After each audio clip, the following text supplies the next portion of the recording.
Hi అండి, welcome to జశ్వినందన్ channel. చిన్నపిల్లలు ఉన్న అందరి ఇంట్లో ఈ బాలామృతం పిండి అయితే దొరుకుతుంది కదండి. సో దాంతో నేను ఒక రెసిపీ చూపిస్తున్నా.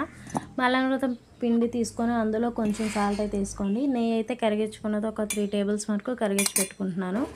కరిగిన తర్వాత ఈ రెసిపీ చాలా బాగుంటుందండి. బిస్కెట్లా చేసుకొని ఇంట్లో పిల్లలు పెట్టుకుంటే బాలామృతం పిండి చాలా అంటే చాలా హెల్దీ అండి.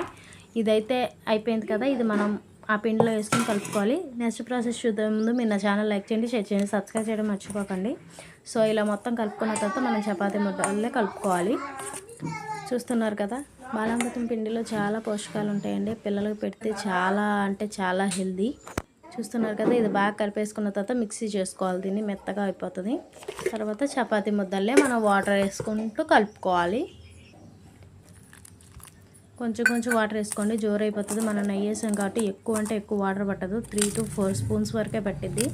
సో చపాతీ ముద్ద అయితే అయిపోయింది. చూసారు కదా, చాలామంది అయితే పడేస్తూ ఉంటారండి ఈ బాలామృతం. అంగన్వాడీలో ఇచ్చే యూజ్ అవుతుంది యూజ్ అవ్వ నాకు తెలియదు, కానీ బాలామృతం పిండి మట్టుకి చాలా అంటే చాలా హెల్దీ అండి. పిల్లలకి ఇలా చేసి పెట్టండి. కేకులు చేయొచ్చు, కావాలంటే దోశలు జస్ట్ బాలామృతం పిండిలో వాటర్ వేసి దోశలాగైనా వేయచ్చు. సో ఓకే, వీడియోలోకి వద్దాం.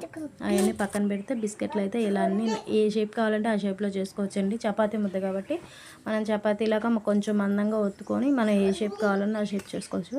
నేనైతే ఇలా చిన్న చిన్నగా చేసేసాను, మా చిన్నపిల్లలే కదా అని.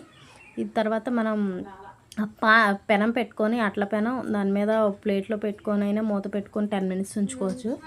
లేదు ఇలా ఇడ్లీ రేకుల్లో మనం చక్కగా అరేంజ్ చేసేసుకొని 2 to 3 to అలా అన్నీ అరేంజ్ చేసేసుకున్న తర్వాత కింద మందపాటి పాన్ ఒకటి తీసుకొని అందులో ప్లెయిన్గా అయినా పెట్టేసుకోవచ్చు అండి ఇడ్లీ రేకులు. లేదు అనుకుంటే అందులో కొంచెం ఇసుక కానీ సాల్ట్ కానీ అయినా వేసుకోవచ్చు. నేనైతే ప్లెయిన్గానే పెట్టాను. మందంగా ఉంటే ఏ ప్రాబ్లం లేదు, మందం లేదనుకున్నప్పుడు ఇసుక కానీ ఏదైనా వేసుకోండి.